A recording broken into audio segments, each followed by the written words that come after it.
نحمدہ ونصلی ونسلم علی سیدنا و مولانا محمد نبی الامین المکین الکریم الرؤوف الرحیم، اما بعد، اعوذ باللہ من الشیطان الرجیم، بسم اللہ الرحمن الرحیم۔ انما ولیکم اللہ ورسولہ والذین آمنوا الذین یقیمون الصلاة ویؤتون الزکاة وهم راکعون۔ صدق اللہ مولانا العظیم۔ اللہم صلی علی سیدنا و مولانا محمد وعلی آلہ وصحبہ وبارک وسلم۔ مولاي صلی وسلم دائما ابدا علی حبیبک خیر الخلق کلہم محمد سید الکونین والثقلین والفریقین من عرب ومن عجم۔ حاضرین گرامی، اللہ تبارک و تعالیٰ کا فضل احسان ہے کہ اس نے ہمیں اپنے حبیب مکرم صلی اللہ علیہ وسلم کی امت میں پیدا فرمایا، اور حضور نبی رحمت صلی اللہ علیہ وسلم کے تصدق سے ہمارے لیے بے شمار آسانیاں فرمائیں، بے شمار رحمتیں اور برکتیں عطا فرمائیں۔ قرآن و سنت کی شکل میں اللہ تعالیٰ نے ہدایت کا عظیم خزانہ عطا فرمایا۔ پچھلے جمعۃ المبارک میں ہم نے اولیاء کرام کے مقام و مرتبہ کے عنوان پر گفتگو کی تھی۔ آج اور پھر اولیاء کرام کے تصرفات پر بات کی گئی، اختیارات پر۔ آج کے جمعہ میں ہم انشاءاللہ تعالی اولیاء اللہ کی کرامات بیان کریں گے احادیث کی روشنی میں، اور اس سے قبل ایک آیت کریمہ اختصار کے ساتھ سورہ المائدہ کی آیت نمبر 55 ہے جو ابتدا میں پڑھی گئی۔ اس میں اللہ تبارک و تعالیٰ نے ولی کا لفظ اپنے لیے، اپنے رسول کے لیے اور مومنوں کے لیے استعمال فرمایا۔ انما ولیکم اللہ ورسولہ والذین آمنوا الذین یقیمون الصلاة ویؤتون الزکاة وهم راکعون۔ بے شک تمہارا ولی اللہ اور اس کا رسول ہے، اور وہ ایمان والے ہیں جو نماز قائم کرتے ہیں، زکوٰۃ ادا کرتے ہیں، اور وہ اللہ کی بارگاہ میں جھکتے ہیں۔ اس سے ایک بات تو یہ واضح ہوتی ہے کہ اللہ تبارک و تعالیٰ نے مومنوں کو اپنا ولی بنایا، اور اللہ تبارک و تعالیٰ نے اپنے آپ کو مومنوں کا ولی بنایا، مومنوں کا ولی اللہ کا رسول بنایا، اور اللہ کے رسول کے لیے مومنوں کو ولی بنایا۔ اب ولی جو ہے وہ دوست ہے، محب ہے اور مددگار۔ اور یہ آیت کے سیاق و سباق سے بھی یہی بات ثابت ہوتی ہے کہ ولی اسی معنی اور مفہوم میں یہاں استعمال ہو۔ اللہ مومنوں کا دوست ہے، اللہ مومنوں سے محبت کرتا ہے، اور اللہ تعالیٰ مومنوں کا مددگار ہے۔ اللہ نے اپنے نبی کو بھی مومنوں کا دوست بنایا، اور دوست وہ ہوتا ہے جو دوست کی تکلیف برداشت نہیں کرتا، وہ ادنا سی ادنا تکلیف اور وہ ادنا سی ادنا مشقت کو بھی برداشت نہیں کرتا، دوست وہ ہوتا ہے۔ اور غالباً یہ حدیث پاک ہے کہ نبی صلی اللہ علیہ وسلم نے فرمایا کہ دوست وہ ہے جسے تمہارے اوپر بیٹھنے والی مکھی بھی گوارا نہ ہو۔ یعنی مفہوم ہے حدیث کا کہ دوست وہ ہوتا ہے کہ جس کو اپنے دوست کے اوپر بیٹھنے والی مکھی بھی اچھی نہ لگے، گوارا نہ ہو، اور برداشت نہ کرے کہ یہ مکھی میرے دوست پر کیوں بیٹھ گئی۔ اس کا مطلب یہ ہے کہ اگر دنیا میں ہمارا کوئی دوست ہے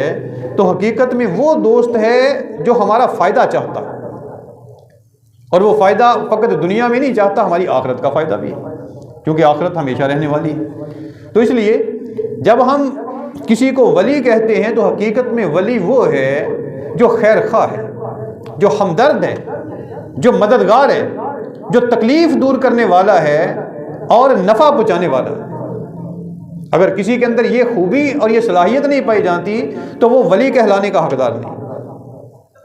اب یہ جو ہم نے آج کل پیر و مرشد جو ہے نا وہ بنائے ہوئے ہیں، تو ان کو بھی اسی معنی اور مفہوم میں لیا جائے گا کہ عام طور پر ہم کسی کو پیر جو مانتے ہیں تو اس کا مطلب یہ ہے کہ وہ اللہ کا ولی ہے، یعنی صالح آدمی ہے، تو اس لیے ہم نے اس کو پیر مانا ہے۔ تو اگر اس کے اندر یہ خوبی نہیں پائی جاتی، یہ خوبی نہیں پائی جاتی، اور وہ ہمدرد نہیں ہے، غم گسار نہیں ہے، مددگار نہیں ہے، اور تکلیفوں کو دور کرنے والا نہیں ہے، نفع پہنچانے والا نہیں ہے، تو وہ پیر کہلانے کا حقدار نہیں، ورنہ وہ پھر صرف شوبدہ باز، تماشا کرنے والا یا دنیا دار ہے، اور وہ اس راہ پہ چل کر دنیا کما رہا ہے۔ تو قرآن مجید فرقان حمید کی اس آیت کریمہ میں اللہ تبارک و تعالیٰ نے بڑی وضاحت کے ساتھ ولایت کی تعریف بھی فرما دی، اور اس کے معنی کی وسعت کو بھی بیان فرما دیا کہ اللہ تمہارا ولی ہے۔ اس کا مطلب ہے کہ لغوی طور پر اللہ بھی ولی ہے مومنوں کا، اور اللہ کا رسول بھی ولی ہے، اور اللہ کے جو مومن بندے ہیں ایمان والے وہ بھی ایک دوسرے کے ولی ہیں۔ تو مومن کتنا خوش قسمت ہے کہ جس کا ولی اللہ تبارک و تعالیٰ خود ہے، اور اس کا ولی اللہ کا رسول ہے، اور اس کے ولی دوسرے ایمان والے مومن ہیں۔ تو کتنا خوش قسمت ہے مومن ایمان والا۔ تو اس سے یہ بات ثابت ہوتی ہے کہ ولی جو ہے وہ ہے جو اللہ تبارک و تعالیٰ کے قریب ہے، اللہ اسے اپنی قربت عطا فرماتا ہے، اور وہ قربت اسے کس طرح سے نصیب ہوئی ہے یہ اللہ تعالیٰ نے اس آیت کریمہ میں بیان فرما دی ہے۔ الذین یقیمون الصلاۃ، وہ نماز ادا کرتے ہیں، نماز قائم کرتے ہیں، ویؤتون الزکاۃ، اور وہ زکوٰۃ ادا کرتے ہیں، یعنی جو اللہ تبارک و تعالیٰ نے ان کو مال دیا ہے اور وہ صاحب نصاب ہیں، اور ان کا مال نصاب کی حد تک پہنچتا ہے تو وہ اس میں سے زکوٰۃ ادا کرتے ہیں۔ اس کا مطلب ہے کہ وہ اللہ کی راہ میں خرچ کرنے والا، زکوٰۃ جو ہے وہ اللہ کے بندوں پر خرچ ہوتی ہے، غریبوں پر خرچ ہوتی ہے، مسکینوں پر خرچ ہوتی ہے، یتیموں پر خرچ ہوتی ہے، مفلسوں پر خرچ ہوتی ہے، بیواؤں پر خرچ ہوتی ہے، اللہ کی راہ میں خرچ ہوتی ہے، قیدیوں پر خرچ ہوتی ہے، مقروضوں پر خرچ ہوتی ہے، اور ایک حصہ اس کا ان لوگوں پر بھی خرچ ہوتا ہے جن کے دل اسلام کی طرف مائل ہوتے ہیں۔ تو یہ اس سے بات ثابت ہوتی ہے کہ اللہ کا ولی کہلانے کا وہی حقدار ہے جو خود باعمل ہے، نمازی ہے، باعمل ہے، اور پھر زکوٰۃ بھی ادا کرنے والا ہے، باعمل ہے، اور اس کا یہ عمل فقط اللہ کے لیے نہیں کہ اللہ کی خاطر، وہ جو ظاہراً ہماری عبادت میں چیزیں آتی ہیں کہ ہم نماز پڑھتے ہیں، ہم روزہ رکھتے ہیں، ہم تلاوت کرتے ہیں، اور زکوٰۃ چونکہ اللہ کا حکم ہے اور اس کا تعلق معاشرے کے ساتھ، تو اللہ کا ولی وہ ہے جو ایک طرف اللہ کی عبادت یعنی سجدہ و سجود بھی کرتا ہے، تلاوت بھی کرتا ہے، تسبیحات بھی کرتا ہے، تو دوسری طرف اللہ کی مخلوق کو بھی فائدہ پہنچاتا ہے، اللہ کی مخلوق کو بھی نفع رسانی پہنچاتا ہے، نفع پہنچاتا ہے، اللہ کی مخلوق کی خدمت کرتا ہے، روپے پیسے کے ذریعے ان کی اعانت اور مدد کرتا ہے۔ وَهُمْ رَاكِعُونَ، اور تیسری خوبی اللہ تعالیٰ نے اس میں یہ بیان فرمائی کہ وہ جھکنے والے ہیں، یعنی اس راکعون سے مراد نماز کا رکوع نہیں ہے، اس لیے کہ وہ تو یقیمون الصلاۃ میں آ گیا کہ وہ نماز ادا کرتے ہیں، نماز قائم کرتے ہیں۔ اس راکعون سے مراد ہے کہ وہ جھکنے والے ہیں، یعنی ان کی شخصیت میں اللہ تبارک و تعالیٰ نے جھکنا رکھ دیا ہے، یعنی نیاز مندی رکھ دی ہے، جھکاؤ رکھ دیا ہے، عاجزی رکھ دی ہے، انکساری رکھ دی ہے، یعنی اللہ کے بندے ہیں، اللہ کے ولی وہ ہیں، وہ ایمان والے جو اللہ کی عبادت کرتے ہیں اور اللہ کے بندوں پر خرچ کرتے ہیں، مخلوق خدا کی خدمت کرتے ہیں، اور خدمت کر کے یہ نہیں کہتے کہ میں نے یہ خدمت کی ہے، اس کا اعلان نہیں کرتے پھرتے، بلکہ اللہ کی بارگاہ میں رو رو کے دعائیں مانگتے ہیں، مولا قبول فرما لے، یعنی جھکتے ہیں پھر اللہ کی بارگاہ، عاجزی اور انکساری اختیار کرتے ہیں، یعنی ان کی شخصیت میں عاجزی ہے، تکبر نہیں ہے، دکھاوا نہیں ہے،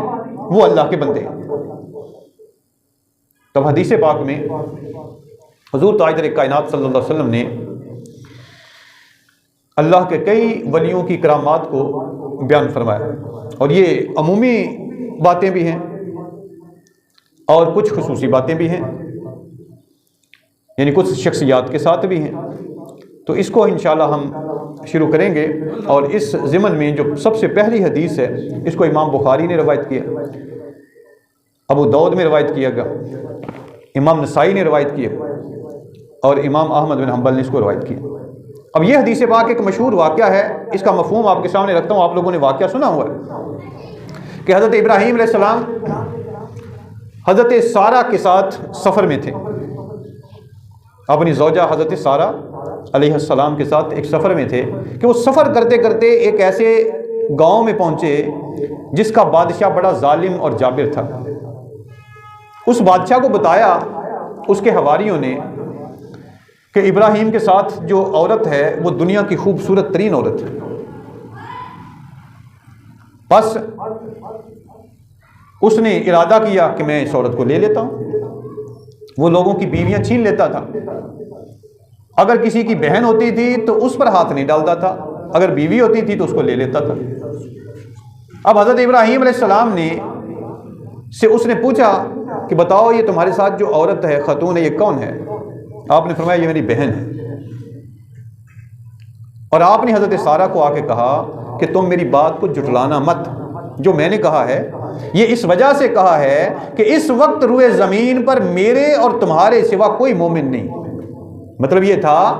کہ ایمان والے آپس میں بھائی بھائی ہیں، انما المؤمنون اخوۃ، ایمان والے آپس میں چونکہ بھائی بھائی ہیں، اور اس وقت روئے زمین پر میرے اور تیرے سوا کوئی ایمان والا نہیں، تو اس ایمانی رشتے کی بنیاد پر ہم بہن بھائی ہیں۔ یہ طویل تھی آپ کی بات کی، آپ نے جھوٹ نہیں بولا تھا، طویل کی تھی، مصلحتاً آپ نے یہ بات اسے کہی تاکہ آپ جان بچا سکیں۔ پس اس نے ارادہ کیا حضرت سارہ علیہ السلام کے ساتھ بدتمیزی کا۔ حدیث پاک میں ہے کہ حضرت سارہ علیہ السلام نے وضو کیا اور نماز کے لیے کھڑی ہو گئی، اور پھر آپ نے اللہ کی بارگاہ میں دعا کی، اے اللہ اگر آج تک میں نے اپنی شرمگاہ کو اپنے خاوند کے سوا ہر کسی سے بچائے رکھا ہے تو اے اللہ تو میری مدد فرما اور اس ظالم کے ظلم سے مجھے نجات عطا فرما۔ بس جب اس نے دست برد کرنے کی کوشش کی، دست اندازی کرنے کی کوشش کی، تو وہ حدیث پاک میں ہے کہ زمین پر گر پڑا اور ایڑیاں رگڑنے لگا، اور بعض روایات میں یہ بھی ہے کہ اس کا ہاتھ سوکھ گیا، اور پھر اس نے معافی مانگی، اور جب اس نے معافی مانگی تو وہ صحت یاب ہو گیا۔ اب یہ حضرت سارہ علیہ السلام کی کرامت ہے جو صحیح بخاری میں اور امام ابو داؤد نے اور امام نسائی نے اور امام احمد بن حنبل نے اس کو بیان کیا۔ اس سے یہ بات ثابت ہوتی ہے کہ جب اللہ تعالیٰ اپنے کسی بندے کو اپنی قربت عطا فرما دیتا ہے اور بندہ رب کے قریب ہو جاتا ہے تو پھر اللہ اپنے بندے کی دعاؤں کو قبول فرماتا، پھر اسے تنہا نہیں چھوڑتا۔ یعنی تنہائی کا عالم یہ ہے کہ بادشاہ ہے، اور بادشاہ سے کون بچ سکتا ہے؟ اگر بادشاہ ظلم کرنے پہ آ جائے تو پھر کون روک سکتا ہے؟ اس کی مثال ہمارے سامنے پاکستان میں بھی جو ہو رہا ہے، کون روک سکتا ہے؟ لیکن ایک روکنے والی ذات ہے، وہ اللہ کی ذات ہے۔ کیونکہ ہماری توجہ اس کی طرف نہیں ہے، ہم اس سے نہیں مانگتے تو اپنی مدد نہیں نازل فرماتا۔ تو آپ نے تنہا مصلی پہ کھڑے ہو کے یا اس جگہ پہ کھڑے ہو کے بادشاہی کے محل میں اللہ کو پکارا ہے، اور آپ ادھر سجدے میں گئی ہیں اور ادھر بادشاہ جو ہے مفلوج ہو گیا ہے، وہ اب کچھ نہیں کر سکتا، اور وہ سمجھ گیا کہ یہ ہستی جو ہے کوئی عام ہستی نہیں ہے، اس نے معافی مانگ کے اپنی جان چھڑائی۔ تو اس سے یہ بات ثابت ہوتی ہے کہ اللہ تبارک و تعالیٰ نے اپنے بندوں اور اپنے بندیوں کو جو اپنی قربت عطا فرمائی اور جو مقام و مرتبہ عطا فرمایا، وہ پہلے بھی تھا، وہ آج بھی ہے، اور وہ آئندہ بھی رہے گا۔ مگر شرط یہ ہے کہ اللہ تبارک و تعالیٰ نے جو ایک پیمانہ مقرر کر دیا ہے، اس پیمانے پر کون پورا اترتا ہے؟ حضرت ابو بکر صدیق رضی اللہ تعالیٰ عنہ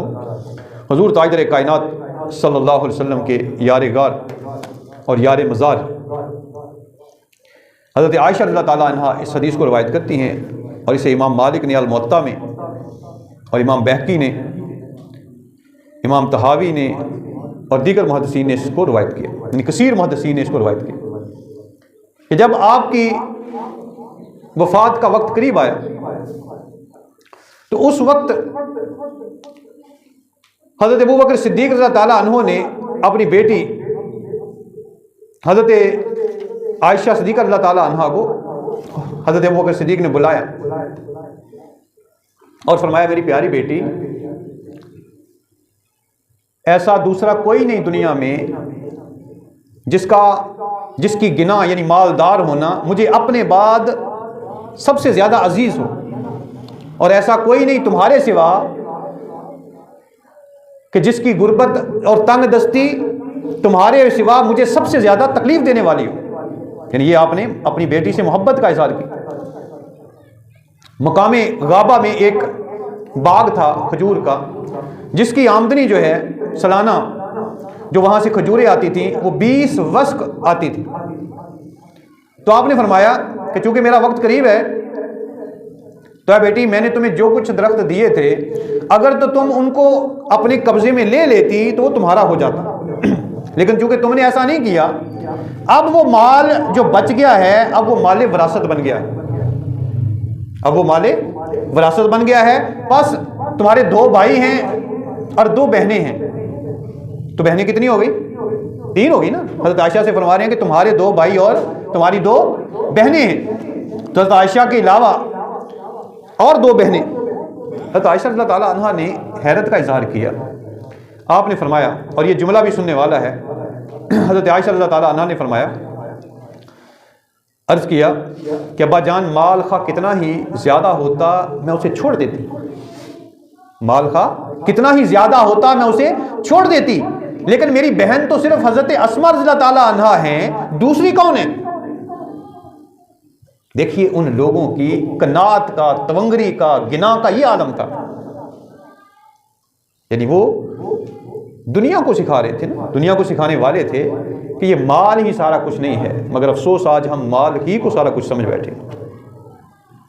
ایمان لٹتا ہے لٹ جائے، آخرت تباہ ہوتی ہے ہو جائے، ہمیں کوئی پرواہ نہیں، ہمارا یہ حال ہے۔ تو جب حضرت ابوبکر صدیق رضی اللہ تعالیٰ عنہ نے فرمایا کہ تمہارے 2 بھائی اور 2 بہنیں ہیں، سو سارے مال کو اللہ کی کتاب کے مطابق تقسیم کر لینا، تو انہوں نے پوچھا کہ دوسری بہن کون سی ہے؟ تو حضرت ابوبکر صدیق رضی اللہ تعالیٰ عنہ نے فرمایا کہ وہ بنت خارجہ، یعنی اس وقت جو آپ کی بیوی تھی وہ بنت خارجہ کے پیٹ میں ہے، اور مجھے امید ہے کہ وہ بیٹی ہے، اور میرے خیال میں وہ لڑکی ہے۔ اب دیکھیے اس وقت تو کوئی الٹرا ساؤنڈ نہیں تھی، کوئی طریقہ کار نہیں تھا جدید تو پتہ چل جائے کہ پیٹ میں کیا ہے۔ حضرت ابوبکر صدیق کو یہ کس نے بتلا دیا کہ ان کی بیوی کے پیٹ میں جو بچہ ہے وہ بیٹی لڑکی ہے؟ یہ وہ نور ہے جو اللہ تعالیٰ اپنے بندوں کو عطا فرما دیتا ہے، اور بندے غیب کی چیزیں جان لیتے ہیں، یہ وہ نور ہے۔ اس نورانی نگاہ سے بندہ اللہ کے چھپے ہوئے رازوں کو اللہ کی عطا سے جان لیتا ہے۔ تو یہ حضرت ابوبکر صدیق رضی اللہ تعالیٰ عنہ کی کرامت حدیث پاک میں بیان کی گئی۔ اور پھر اسی طرح متفق علیہ حدیث ہے بخاری و مسلم کی، حضرت عبد الرحمن بن ابی بکر رضی اللہ تعالیٰ عنہ سے ایک طویل واقعہ روایت کیا گیا ہے جو اختصار کے ساتھ، کہ ایک مرتبہ حضرت ابوبکر صدیق رضی اللہ تعالیٰ عنہ نے صحابہ کرام کی دعوت کی، اور اس میں زیادہ تر وہ لوگ تھے جو اصحاب صفہ تھے۔ جب دعوت کی تو آپ نے خود بھی کھانا کھایا اور دوسروں نے بھی۔ فرماتے ہیں کہ ہر لقمہ اٹھانے کے بعد کھانا پہلے سے زیادہ ہو جاتا تھا، کھانا کم ہونے کی بجائے کھانا بڑھ جاتا تھا، کھانا بڑھ جاتا۔ سیدنا صدیق اکبر رضی اللہ تعالیٰ عنہ نے اپنی بیوی سے فرمایا، اے ہمشیرہ بنی فراس، یعنی وہ بنی فراس سے تھیں، تو انہوں نے فرمایا کہ اے ہمشیرہ بنی فراس، یعنی بنی فراس کی بہن، یعنی مطلب اپنی بیوی، یہ کیا معاملہ ہے؟ انہوں نے عرض کیا، اے میری آنکھوں کی ٹھنڈک، اس وقت تو یہ کھانا پہلے سے 3 گنا زیادہ ہے، یعنی جو کھانا رکھا تھا کھا رہے ہیں، لیکن کھانے کی بجائے کم ہونے کی بجائے وہ 3 گنا اور زیادہ بڑھ گیا ہے۔ چنانچہ ان سب صحابہ نے بھی خوب کھایا اور حضور نبی اکرم صلی اللہ علیہ وسلم کی خدمت میں بھی بھیجا گیا جسے حضور نبی اکرم صلی اللہ علیہ وسلم نے تناول فرمایا۔ یہ کس کی کرامت ہے؟ سیدنا ابو بکر صدیق رضی اللہ تعالیٰ عنہ کی کرامت، کہ کھانا ان کے گھر میں جو سرو کیا جا رہا ہے، کھلایا جا رہا ہے، وہ کم ہونے کی بجائے بڑھتا چلا جا رہا ہے۔ پھر اسی طرح حضرت عبداللہ ابن عمر رضی اللہ عنہما سے مروی ہے،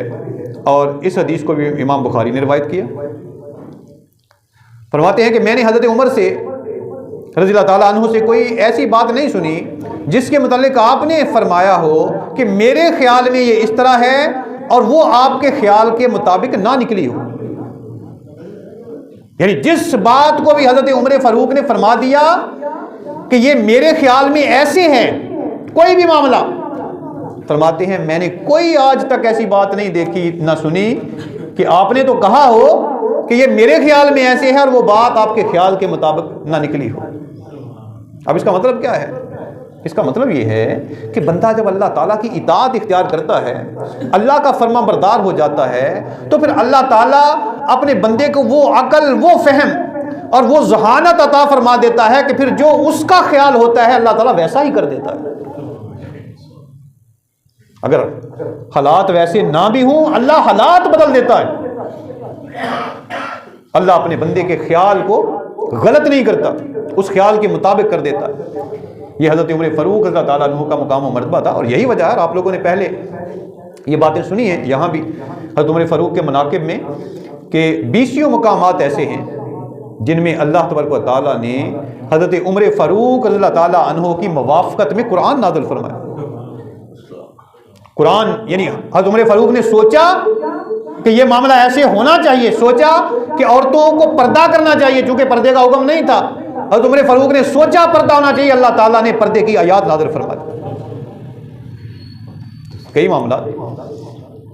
جنہیں موافقات عمر کہا جاتا ہے۔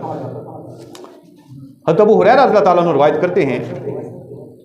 اور اس حدیث کو کثیر محدثین نے روایت کیا، امام ترمذی نے، نسائی نے، امام احمد بن حنبل نے، اور حضرت ابو ہریرہ رضی اللہ تعالیٰ عنہ اس کے راوی ہیں کہ حضور نبی کرم صلی اللہ علیہ وسلم نے فرمایا پہلی امتوں میں ایسے لوگ تھے جن کے دل اللہ تعالیٰ کی طرف سے، جن کے دل میں اللہ تعالیٰ کی طرف سے باتیں القاء کی جاتی تھیں، یعنی الہام ہوتا تھا ان کو، ان کے دلوں پر اللہ باتیں القاء فرماتا۔ اب ظاہر ہے وہ نبی تو نہیں تھے، وہ نبی نہیں تھے، نبی ہوں تو ان پر وحی آتی ہے، ولی ہوں تو ان کو الہام ہوتا ہے، ولی ہوں تو ان کو بولیے الہام ہوتا ہے، ان کے دل میں اللہ تعالیٰ باتیں نازل کرتا ہے، ڈالتا ہے ان کے دل میں، ان کے شعور میں باتیں اتاری جاتی۔ تو حضور نے فرمایا کہ پہلے لوگوں پر، پہلی امتوں میں ایسے لوگ تھے کہ جن کے دل میں اللہ تعالیٰ کی طرف سے باتیں القاء کی جاتی تھیں، یعنی انہیں الہام ہوتا تھا، اور میری امت میں اگر کوئی ایسا شخص ہے تو وہ عمر رضی اللہ تعالیٰ عنہ، وہ عمر ہے جس کے دل میں اللہ باتیں الہام فرماتا ہے۔ تو جس کے دل میں اللہ باتیں الہام کرے پھر اس کا خیال غلط کیسے ہو سکتا ہے؟ پھر اگر کوئی بدبخت حضرت عمر فاروق کی شان میں گستاخی کرتا ہے تو پھر گویا کہ وہ حضور کی شان میں گستاخی کر رہا ہے، اور جو حضور کی شان میں گستاخی کرتا ہے وہ اللہ کی شان میں گستاخی کرتا ہے۔ بس ایسے آدمی کا ٹھکانہ جہنم بنے، یہ سوچ لینا چاہیے۔ اس لیے کہ جو آیت میں نے ابتدا میں پڑھی اس کی ترتیب یہ بات ثابت کرتی ہے، انما ولیکم اللہ ورسولہ والذین آمنوا الذین یقیمون الصلاۃ ویؤتون الزکاۃ وہم راکعون۔ یہ ترتیب بیان کر رہی ہے کہ اللہ ولی ہے مومنوں کا، اس کا رسول ولی ہے مومنوں کا، اور مومن ایک دوسرے کے ولی ہیں، اور پس جب کسی ایک ولی کی کوئی توہین کرے گا تو دوسرے ولی کی توہین کرے گا۔ یعنی اگر کسی مومن کی کسی نے توہین کی تو وہ توہین صرف مومن کی نہیں، وہ توہین اللہ کے رسول کی توہین ہوگی، اور جو اللہ کے رسول کی توہین کرے گا وہ اللہ کی توہین کرے گا۔ حدیث پاک سنیے، حضرت عمر فاروق رضی اللہ تعالیٰ عنہ، اور اس کو حضرت عائشہ رضی اللہ تعالیٰ عنہ روایت فرماتی ہیں، اور امام ترمذی نے اس کو روایت کیا اور فرمایا کہ یہ حدیث صحیح ہے، اور فرماتی ہیں کہ حضور نبی کرم صلی اللہ علیہ وسلم نے فرمایا میں جنات و انسانوں کے شیاطین کو دیکھتا ہوں، میں جنات و انسانوں کے شیاطین کو دیکھتا ہوں کہ وہ عمر کے خوف سے بھاگ گئے ہیں، اور ایک روایت میں فرمایا کہ عمر تم سے شیطان بھی ڈرتا ہے۔ یہ شان ہے عمر کی رضی اللہ عنہ، یہ مقام ہے عمر فاروق رضی اللہ تعالیٰ عنہ کہ شیطان بھی ان سے ڈرتا ہے اور رستہ بدل لیتا۔ حضرت عبداللہ ابن عمر رضی اللہ تعالیٰ عنہ سے روایت ہے، اور اس حدیث کو امام بہقی نے اور امام احمد بن حنبل نے فضائل میں روایت کیا، اور امام ابو نعیم نے روایت کیا۔ حضرت عبداللہ ابن عمر حضرت عمر فاروق کے بیٹے، وہ فرماتے ہیں کہ حضرت عمر نے ایک لشکر روانہ فرمایا، بڑی مشہور حدیث ہے، روایت ہے یہ، اور ایک شخص کو مقرر فرمایا، یعنی اس کا کمانڈر بنایا، جس کا نام ساریہ تھا۔ اور ایک دن آپ خطبہ دے رہے تھے، آپ نے پکارا اے ساریہ پہاڑ کی اوٹ لو، ساریہ پہاڑ کی اوٹ لو، مطلب لڑ رہے ہیں میدان میں، اور آپ نے دیکھا کہ مسلمانوں کا لشکر پسپائی اختیار کر رہا ہے، اسے ہزیمت یا شکست ہو رہی ہے، نقصان ہو رہا ہے، تو آپ نے مسجد نبوی میں منبر پر، اور وہ جو لشکر لڑ رہا ہے وہ عراق میں نہاوند کی پہاڑیوں میں لڑ رہا ہے، مسجد نبوی میں خطاب کرتے ہوئے آپ نے حضرت ساریہ کو جو کمانڈر تھا اس لشکر کا، اسے آواز دی، بس اپنے نور سے دیکھ لیا، اپنے نور ولایت سے دیکھ لیا، نور صحابیت سے دیکھ لیا کہ میرا کمانڈر شکست کھا رہا ہے۔ آپ نے منبر پر کھڑے ہو کے فرمایا یا ساریۃ الجبل، اے ساریہ پہاڑ کی اوٹ لو، یعنی پہاڑ کو اپنی پشت پر رکھ کر لڑائی کرو۔ انہوں نے پہاڑ کی پشت پر اپنے آپ کو لیا اور وہ دشمن پر غالب آ گئے، اور پھر جب وہ واپس مدینہ میں تشریف لائے تو انہوں نے آپ کی بارگاہ میں عرض کیا اے امیر المومنین، میں نے آپ کی آواز سن لی تھی اور اس سے مجھے فائدہ پہنچا تھا، اور ہم نے دشمنوں کو شکست دے دی تھی۔ اب ذرا سوچئے، یہ ہزاروں میل کا فاصلہ یہ کون دیکھ رہا تھا؟ یہ اللہ نے نگاہ عطا فرمائی۔ اور دوستوں نے محترم، یہ مقامی ولایت سمجھنا ضروری ہے۔ یہ صحابہ کرام کو نور کہاں سے ملا ہے؟ قرآن تو ہم بھی پڑھ رہے ہیں، ہمیں نہیں ملتا، اس لیے کہ صحابہ کرام کو پڑھانے والی ذات اللہ کے رسول کی ذات تھی۔ یہ نور انہیں حضور کی گدائی سے ملا تھا، حضور کی غلامی سے ملا تھا، حضور کے قدموں سے نصیب ہوا تھا۔ اس لیے اگر آج بھی کوئی اس نور کو تلاش کرنا چاہتا ہے، پانا چاہتا ہے، تو اسے کسی اللہ کے بندے کی بارگاہ میں بیٹھنا پڑے گا۔ حضرت سلطان باؤ رحمۃ اللہ علیہ فرماتے ہیں طالب بیا، طالب بیا، طالب بیا، اے طالب آ، اے طالب آ، اے طالب آ، تا رسانم روز اول با خدا، تاکہ میں تجھے پہلے ہی دن تمہارے اللہ سے ملا دوں۔ اور علامہ اقبال فرماتے ہیں گھر کوئی شعیب آئے میسر، کتنی عظیم بات کہی اقبال، گھر کوئی شعیب آئے میسر، شبانی سے کلیمی 2 قدم ہے۔ شبانی کہتے ہیں بیڑ بکریاں چرانے کو، چرواہے کو شبانی کہتے ہیں۔ حضرت موسیٰ علیہ السلام کیا کرتے تھے؟ بیڑ بکریاں چراتے تھے نا حضرت شعیب علیہ السلام کی، مگر شعیب میسر آ گئے ہیں تو اقبال کہتے ہیں پھر بکریاں چرانے والا جو ہے وہ کلیم بن گیا ہے۔ شبانی سے کلیمی 2 قدم ہے، پھر بیڑ بکریاں چرانے والا کلیم اللہ کے مقام پہ فائز ہو گیا ہے، اللہ اس سے کلام کر رہا ہے۔ لیکن شرط کیا ہے؟ گر کوئی شعیب آئے میسر، اگر کوئی شعیب مل جائے تو پھر وہ 2 قدم کا فاصلہ ہے، وہ بیڑ بکریاں چرانے والے کو بھی کلیم اللہ بنا دیتا ہے۔ شرط یہ ہے کہ ہماری تلاش اور ہماری جستجو میں خلوص ہو۔ ہم پیٹ درد کی دوائی لینے کے لیے پیر صاحب کے پاس نہ جائیں، سر درد ٹھیک کروانے کے لیے نہ جائیں، اولاد کی دعائیں کروانے کے لیے نہ جائیں، یعنی دنیا ہماری مطلوب نہیں ہونی چاہیے۔ شرط یہ ہے اللہ مطلوب ہونا چاہیے۔ جب اللہ مطلوب ہوتا ہے اور پھر اگلا بھی اللہ والا ہوتا ہے تو پھر وہ اللہ سے ملا دیتا ہے۔ شرط یہ ہے کہ نیت بھی خالص ہو، یعنی مرید بھی خالص ہو، ارادت بھی اس کی خالص ہو، اور اس کا پیر اور مراد بھی خالص ہو، تو پھر اللہ تعالیٰ مراد عطا فرما دیتا ہے۔ اور اگر ہماری نیتیں ہماری جیسی ہوں گی جن پر دنیا داری غالب ہے تو پھر صرف دکھاوا ہے، وہ مسجدوں میں آ کے بھی دکھاوا ہے، مسجدوں کے باہر بھی دکھاوا ہے۔ نیت شرط ہے، اور اسی لیے حضور تاجدار کائنات صلی اللہ علیہ وسلم نے انما الاعمال بالنیات فرمایا، اعمال کا دار و مدار نیتوں پر ہے۔ نیت کیا ہے؟ کیا نیت لے کے آتے ہیں اللہ کے گھر میں؟ کیا نیت لے کے جاتے ہیں حرمین شریفین میں عمرہ کرنے کے لیے، حج کرنے کے لیے؟ تاکہ اسے پھر پوری دنیا کو دکھاتے پھرے کہ میں حاجی بن گیا ہوں۔ اگر نیت یہ ہے تو پھر یہی ہوگا، تو میرا حاجی بگو میں تیرا حاجی بگو، تو مجھے حاجی کہے میں تجھے حاجی کہوں۔ آج کل کے جو اکثر دیکھا ہوگا مولوی حضرات، علماء حضرات نام نہاد، وہ ایک دوسرے کی تعریفیں بس کر رہے ہوتے ہیں، خوشامد کر رہے ہوتے ہیں۔ اگر اللہ کا بندہ ہے، مولانا روم رحمۃ اللہ علیہ فرماتے ہیں کہ اگر مشک ہے تو پھر بتانے کی ضرورت نہیں پڑے گی کہ مشک ہے، مشک اپنا پتہ خود دے دیتی ہے، خوشبو اپنا پتہ خود دے دیتی ہے۔ لیکن من کے اندر اگر اندھیرے ہوں، من کے اندر اگر تاریکی ہو، ظلمت ہو، تو پھر وہی باہر نکلتا ہے۔ پھر زبان جو ہے وہ غلاظت بکتی ہے، اخلاق جو ہے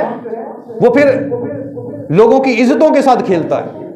یعنی بد اخلاقی انسان پر غالب رہتی ہے۔ دین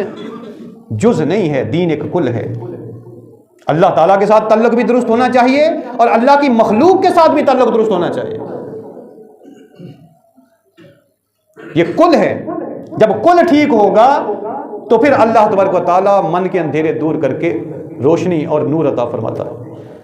اللہ تعالیٰ سے دعا ہے اللہ تعالیٰ ہماری اصلاح فرمائے اور ہمیں اپنے نیک اور صالح بندوں کی سنگت اور صحبت عطا فرمائے۔